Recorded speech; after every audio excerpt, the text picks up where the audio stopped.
are before the most beautiful story that has taken place since Jesus and Mary lived amongst us here on earth.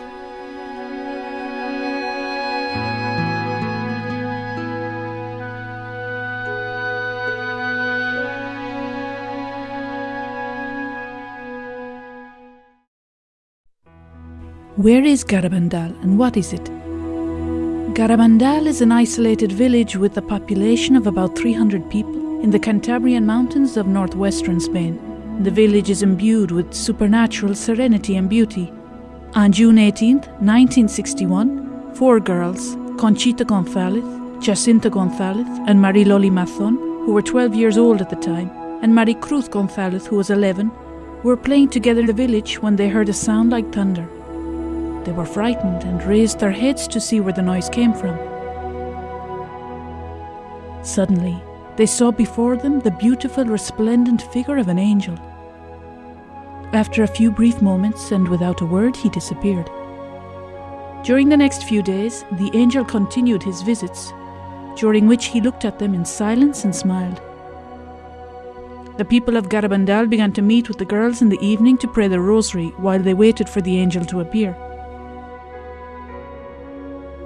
Finally, on June 1st, 1961, the angel spoke to the girls and said, "Do you know why I have come? I have come to proclaim that the Blessed Virgin Mary will appear to you tomorrow as Our Lady of Mount Carmel." The girls, filled with joy, cried out simultaneously, "Tell her to come soon."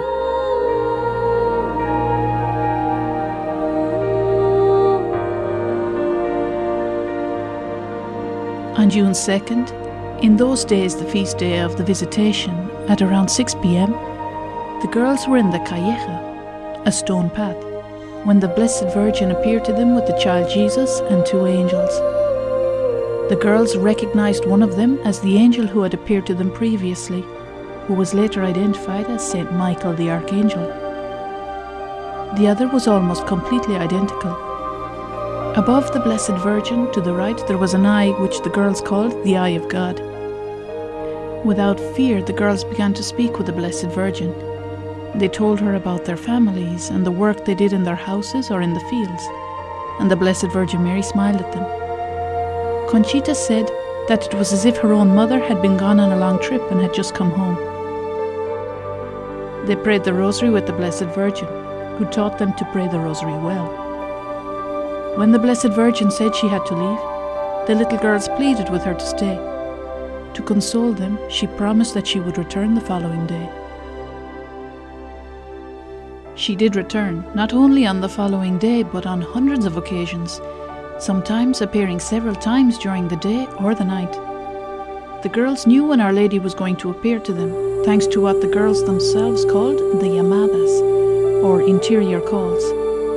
They received 3 interior calls, in which they experienced an increasing joy that preceded and announced the apparition.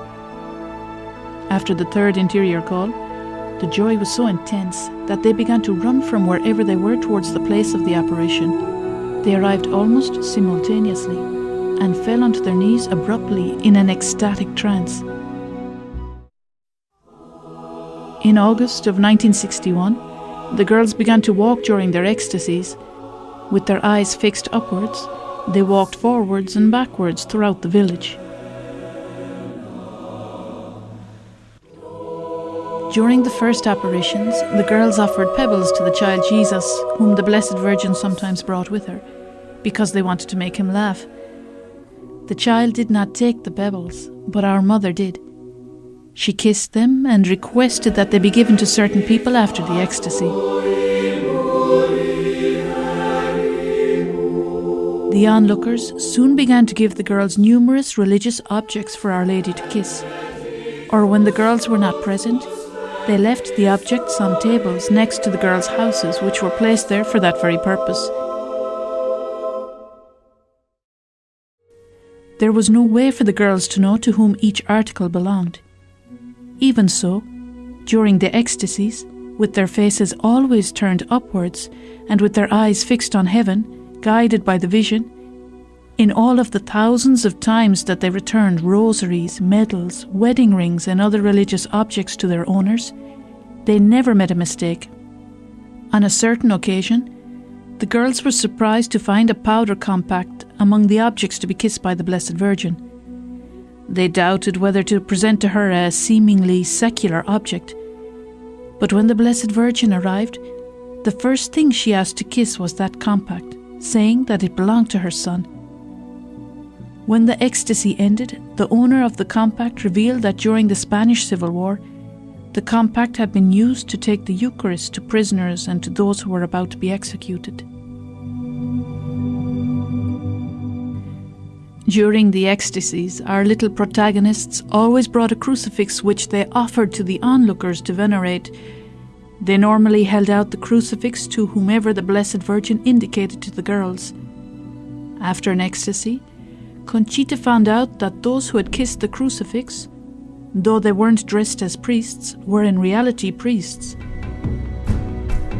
During the ecstasies, the girls recognized priests and religious on numerous occasions, though they were dressed normally, with no way for the girls to distinguish them other than through the visions.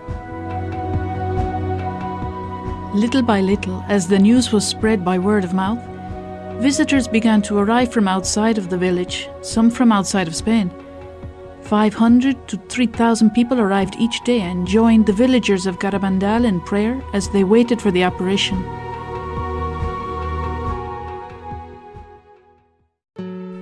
Soon many priests and doctors approached the girls during the ecstasies with the intention of judging whether the apparitions were genuine. Some of the first to arrive in the little mountain village were prestigious theologians, teachers, diocesan priests and religious, some of whom held important positions in the church.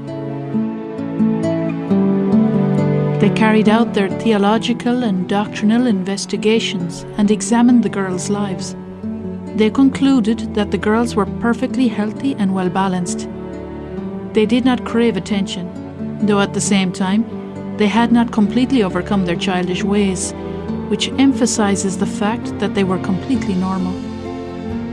They verified that in the months of the apparition, the girls did not neglect their educational obligations, household chores, or labor in the fields. Though during the apparitions, the girls sometimes stayed in vigil until early in the morning, suffering the harsh weather, rain, cold, and snow. The Blessed Virgin often repeated to them that they should be obedient to their parents. She also encouraged them to make sacrifices, especially for the holiness of priests, and so that those priests who waver might persevere. She taught them to detest sin and helped them to form their consciences by responding to the thousands of questions the girls asked her. The girls affirmed that after seeing the Blessed Virgin Mary, they yearned to love Jesus and Mary more, and to tell everyone about the Lord and His Most Blessed Mother. The simple and trusting relationship that the little girls had with their Heavenly Mother was truly exceptional. In certain occasions, she played with the girls, and she often said goodbye to them with a kiss.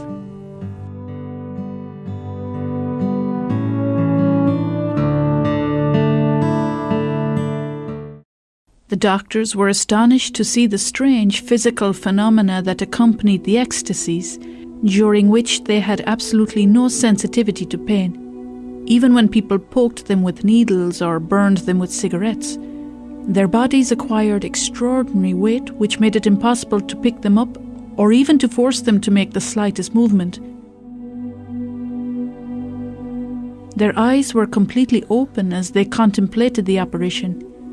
Yet when cameras flashed, or onlookers shined powerful lights into their eyes, their expressions did not change. They ran towards the site of the apparition and got there before everyone else, including the strong and healthy young boys. And while the rest of the people arrived sweating and out of breath, the girls arrived without any signs of physical fatigue. They fell hard onto their knees on the stones without hurting themselves. They walked forwards and backwards during the ecstasies on the poorly paved streets of the village, or even cross-country, with their heads completely raised and their eyes constantly fixed upwards. Though they were totally unable to see where they were going, they never fell or tripped. None of this has a natural explanation.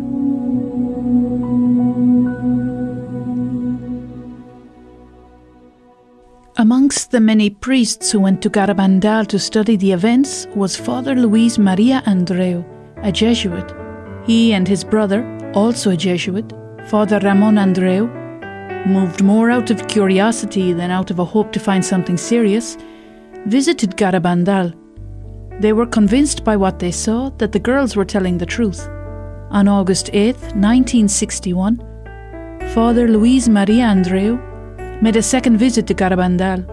That night, when the girls fell into ecstasy, he approached them to observe them closely.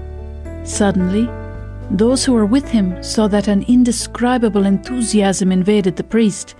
His face changed and tears began to fall down his cheeks. He suddenly cried out, "Miracle! Miracle! Miracle! Miracle!" In the car, as he returned to his residence that same night, his companions were impressed by the joy that overwhelmed him and by his complete surety as he spoke of the events of Garabandal. He repeated enthusiastically, "I'm so happy. The Blessed Virgin has given me an immense gift. We're so lucky to have a mother like her in heaven. There's no doubt in my mind that the visions are true. Today is the happiest day of my life." After that last phrase, there was silence. "Father, what's wrong?" Father Luis Maria Andreu had died. He was still a young man and had no known illness. The Blessed Virgin Mary told the girls that on August 8th, Father Luis Maria Andreu had not only seen her, but he had also seen the great miracle that would come. What did the Blessed Virgin mean when she said great miracle? In October of 1961, the Blessed Virgin Mary revealed to Conchita the great miracle. Later, she also told the other three. Conchita says that it will be a Thursday at 8:30 p.m. and will last 15 minutes, but a visible sign will remain in the pines until the end of times. It will coincide with a great event in the church. The sick who are in Garabandal will be cured. The sinners will convert and the unbelievers will believe. Conchita will announce the date of the miracle 8 days in advance. In order to prepare us for the great miracle, a supernatural warning coming directly from God will occur. The warning will appear in the sky and will be visible to the whole world. It will be understood by everyone at the same time, regardless of their state of life or knowledge of God. It will be a terrible experience, but it will be for the well-being of the souls, because we will see interiorly, in our conscience, the good and the evil we have done. God desires our salvation. The purpose of the warning is not to cause us to fear, but to bring us closer to Him and to increase our faith. If the world does not change after the miracle, a chastisement will come. Conchita says, if we do not change, the chastisement will be horrible. Loli, Jacinta and I have seen it, but I cannot say what it consists of, because I do not have Our Lady's permission. October 18th, 1961 was a day of great importance in the history of the apparitions of Our Lady of Garabandal. It was the day that the Blessed Virgin Mary gave the girls permission to announce the first message. The heavy rain that did not cease during the entire day did not discourage the thousands of people who arrived in Garabandal that day. As the evening fell, the girls read the text of the message in the pine trees. We must make many sacrifices, perform much penance and visit the Blessed Sacrament frequently. But first, we must lead good lives. If we do not, a chastisement will befall us. The cup is already filling up, and if we do not change, a very great chastisement will come upon us. With the simplicity of a mother, Our Lady gave her children the advice that they needed to hear for the good of their own souls. If we don't choose the way of the cross, if the Eucharist is not the centre of our lives each day, if we are not good, if we do not convert, the Lord will have no choice but to intervene to make us understand the importance of what is at stake, our salvation.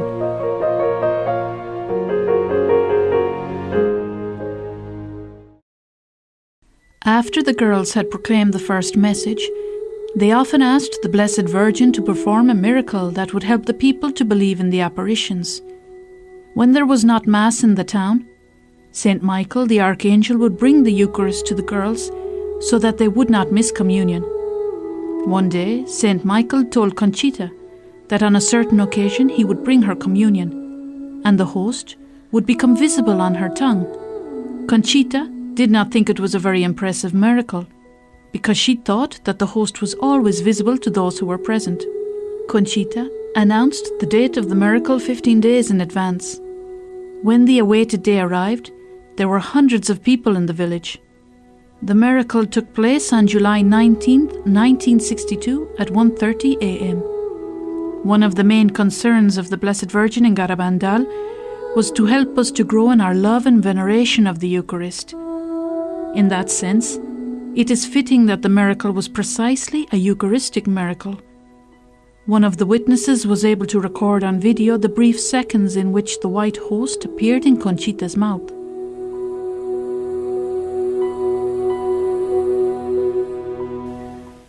During the first 2 years, the heavenly manifestations constantly increased in number, but starting in 1963, the girls had fewer apparitions, and sometimes Our Lady, or occasionally our Lord Himself, chose to speak to them through interior locutions.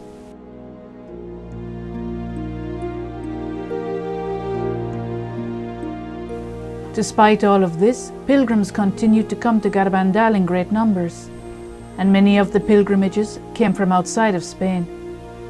The little village in the mountains received visits from important church figures, reporters from important news agencies, diplomats, entrepreneurs, writers, etc. Notable conversions and healings both of a physical and spiritual nature took place in Garabandal. Our Lady of Garabandal is specialized in healing hearts and souls.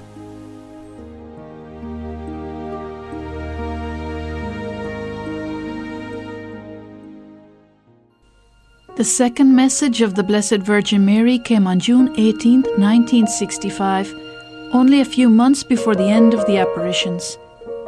Saint Michael was sent by the Blessed Virgin to impart the message to Conchita. As Saint Michael spoke, tears began to stream down Conchita's face. As my message of October 18th has not been fulfilled and has not been made known to the world, I tell you that this is my last message. Before, the cup was filling up. Now it is overflowing. Many cardinals, many bishops and many priests are on the road to perdition and are taking many souls with them. Less and less importance is being given to the Eucharist. You should turn the wrath of God away from yourselves by your efforts. If you ask for His forgiveness with sincere hearts, He will forgive you. I, your mother, through the intercession of Saint Michael the Archangel, ask you to amend your lives. You are now receiving the last warnings. I love you very much and do not want your condemnation. Pray to us with sincerity and we will grant your requests. You should make more sacrifices. Meditate on the Passion of Jesus.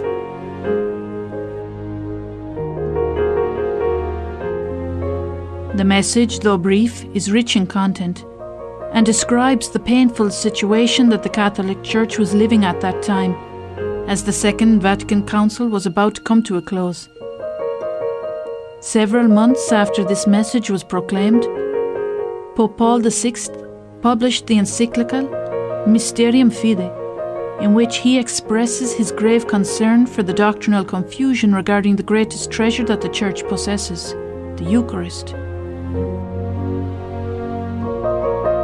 However, on June 18, 1965, Conchita could not have known about this because the doctrinal and liturgical crisis that had begun in the heart of the Church had barely reached Spain, and certainly had not reached this village lost in the mountains. Either way, the great crisis which occurred among the priests was unthinkable. Soon, however, it became reason for a new and profound affliction for the successor of Peter and for the entire Church. November 13th, 1965 was a bittersweet day for Conchita. She walked alone to the pines as the rain fell down on her. The Blessed Virgin Mary appeared again to the young woman.